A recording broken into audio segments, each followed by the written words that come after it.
There's a common confusion outside of serious biology. Natural selection is a factor in evolution. No serious biologist doubts that. But it's one of many factors. For example, mutation's a factor. There are many other factors. For example, if you just take a look at our own genetic endowment, a lot of it comes from transposition. When you talk about the endowment, you think that we have a way to comprehend the world within ourselves, and we can only comprehend the world up to this limit? That's just Hume. That's Newton and Hume. So you try to discover what is this cognitive endowment that we have. That it is a fixed cognitive endowment is not really arguable unless you think we're angels. But if we're part of the organic world, we have fixed capacities. Just like I can't fly, These capacities have a certain scope and they have certain limits. That's the nature of organic capacities. Then comes the question, okay, what are they? In fact, one of the striking things is what I just mentioned. Our cognitive endowment sort of compels us to regard the world in mechanical terms. We know that's wrong, but we can't help seeing the world like that. If you look at the moon rising in the early evening, at the horizon it's big, then it gets smaller and smaller. It's called the moon illusion. We know it's not true, but you can't help seeing it. Well, I thought of it a lot, and I know it's one of the paradox, but I think our brain zoom. It's like if you see the world through a window which is a far distance, and you will see a bridge in the distance, and the window delimits your attention, then you would feel the bridge is much bigger than what it is. Now you're trying to give an explanation, and there's been a lot of work on what the explanation is. But whatever, and it's not so trivial, but whatever the explanation is, we can't help seeing it, okay? We just see it, just like we can't help thinking that the world works by physical interaction, contact. Some other part of our brain tells us it's not true because of theories that have been developed that say it can't work like that. But that can't change our perception and interpretation because that's just fixed. So we see a tree and we understand it's a tree. Does it mean that our brain is equipped with a fixed capacity that tells us this is a tree? Here's another question where it's good to be puzzled. How do we identify something as a tree? It's not so simple. So for example, you plant a tree, say a willow tree, which is a good example. It grows. At some point you cut a branch off it and you put that branch in the ground. Suppose it grows and it becomes exactly identical to the original tree. I suppose the original tree is cut down. Is that new one the same willow tree? Why not? It's genetically identical, it has all the same properties, but we know it's not the same tree. Why not?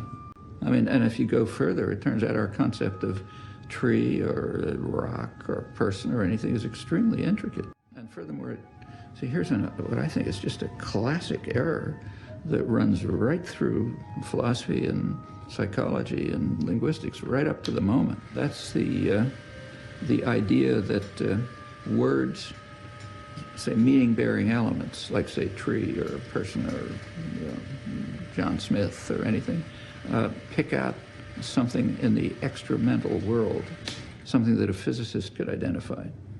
So that if I have a word, say, cow, it refers to something, and a scientist knowing nothing about my brain could figure out what counts as a cow. That's just not true.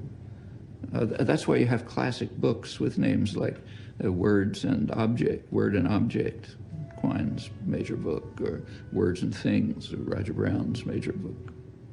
That referentialist assumption is simply false about humans. It's true of animals. Like, as far as we know of animal communication, that's actually true.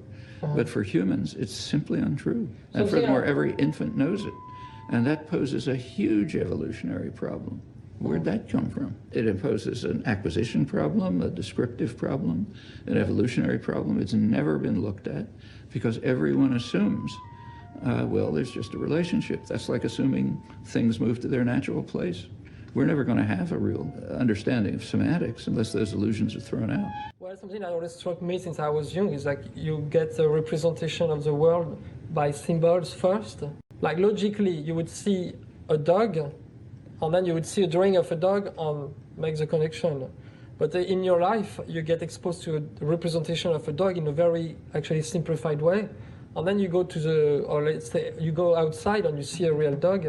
The trouble is, that's not the way it works. Yeah, that's very commonsensical, just false. No, I'm not. I'm saying it's how it's exposed. Like we want. It makes sense, and every work on philosophy or linguistics says exactly that. This just happens to be false. And furthermore, every infant knows it. Fairy stories are based on the fact that it's false. Like take a fairy story that any child understands. No, I'm not saying the child believes it's a real dog. What I'm saying is that that's not the point. We do not identify dogs in terms of their physical characteristics. We identify dogs, for example, in terms of a property of psychic continuity. Like if a witch turns a dog into a camel, and then some fairy princess kisses the camel and turns back to a dog. It's been a dog all along, even when it looked like a camel. I mean, that's the basis of fairy tales. I was not saying that it's the way we understand it. Psychic continuity is not a physical property. Mm-hmm. It's a property that we impose on things. So therefore, there is no hope for finding a way of identifying the things that are related to symbols by looking at their physical properties. They're individuated, they're identified in terms of our mental constructions. So they're basically mental objects. And that means the whole referentialist concept has to be thrown out, and you have to look at the relation of language to the world in some different fashion. So, and do you think we constructed the world in mirroring this image we had in our mind? We do it, but we don't do it the way philosophers and linguists think we do it. We certainly do it. So, for example, sure, we see the world in terms of trees and dogs and rivers and so on. But then the question is, well, what are those concepts? Now, the standard assumption is those concepts are linked to physical, identifiable physical things in the extramental world. And that assumption is just false. Mm. And unless we rid ourselves of that assumption, we won't be able to understand the way thought and language relates to the world. But that's a topic that's just taboo in philosophy and psychology. So they're stuck. They're like mechanics pre-Galileo, where everything went to its natural place. Well, as long as you keep to that for thousands of years, you're never going to understand the mechanics of the world. That's why I think these are the kinds of reasons why it makes very good sense to think back to the earliest stages of the scientific revolution. Not Einstein, that's too sophisticated. Let's go to the earliest stages where people had that credible intellectual breakthrough, and they said, let's be puzzled about what seems obvious. So why should we take it to be obvious that if I let go of a ball, it goes down and not up? I mean, it's sort of obvious, but why? Well, as soon as you're willing to ask that question, you get the beginnings of modern science. If you're not willing to ask that question, you say, well, it goes down because it belongs on the ground. No science develops. You talk in length about how we try to interpret the world and how we ought to throw away what's believed in linguistics or philosophy. You say, why do we recognize that this is a different tree when it's been cut and it grows and it's identical? And since then I read about genetics, and that's a clone basically when you reproduce. It's asexual reproduction, so it's a clone, so it's potentially identical. But the only answer I could give was that I know it's a different tree because I saw somebody come and cut it and then grow again. Mm-hmm. So I was thinking it's probably less trivial than that. Well, actually, I think there's a real point there. Part of our concept of a tree has to do with a certain pretty abstract notion of continuity. So the original tree has a continuous existence, which we impose on it, because genetically speaking, the branch that was cut off is the same object. Yeah. But when it becomes a tree, it doesn't have the kind of continuity that we interpret as continuity. I mean, a different intelligence could interpret continuity quite differently and say that the new one is the real tree. That's our conception of continuity. Yeah. And it's a very complex one. So, for example, there's a children's story which my grandchildren liked when they were little. It's a story about a donkey named Sylvester, and something happens and it turns Sylvester into a rock. And the rest of the story is the rock, Sylvester, trying to explain to his parents parent donkeys, that it's really their baby Sylvester. And since children's stories have happy endings, something else happens and it turns them back to Sylvester and everybody's happy. Well, the children understand that the rock, though it has none of the properties of a donkey, physical properties, and has all the properties of a rock, is really Sylvester. And for example, if he was turned into a camel later, something would be ajar. He's got to come back and be what he is, Sylvester. All right, what that tells you is that without any instruction, of course, an infant understands a certain special kind of continuity. It's a very specific kind, much more abstract even in the case of the tree. But there's a kind of psychic continuity that we impose, that's part of the interpretation we impose on the world, that identifies the objects that are around us, whether it's persons or rivers or rocks or trees or anything else. I think I have an example that maybe make me understand the concept. When I meet a friend that I didn't see for 20 years and his appearance is completely different, first I feel I'm meeting a different person.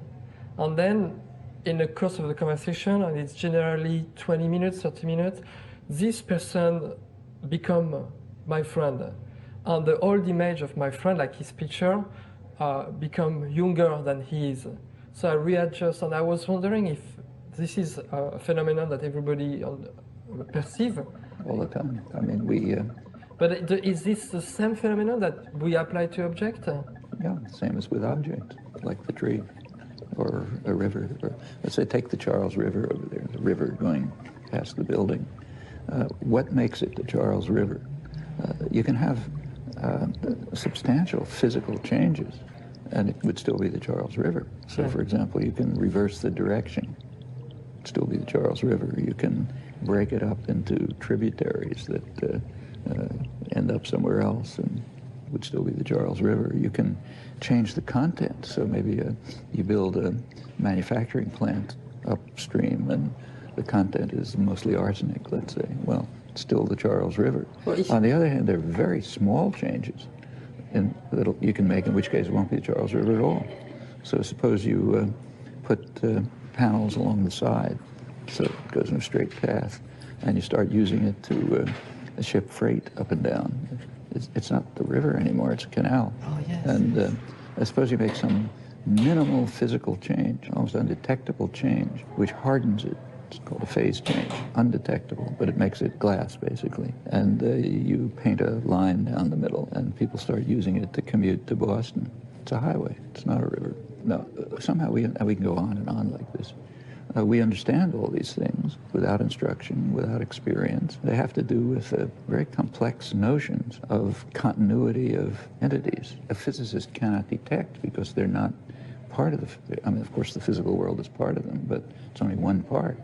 A major part of how we identify anything in the world, no matter how elementary, is the mental conceptions that we impose on interpreting very fragmentary experience. And our experience is indeed very fragmentary. So visual experience is just, stimulations of the retina.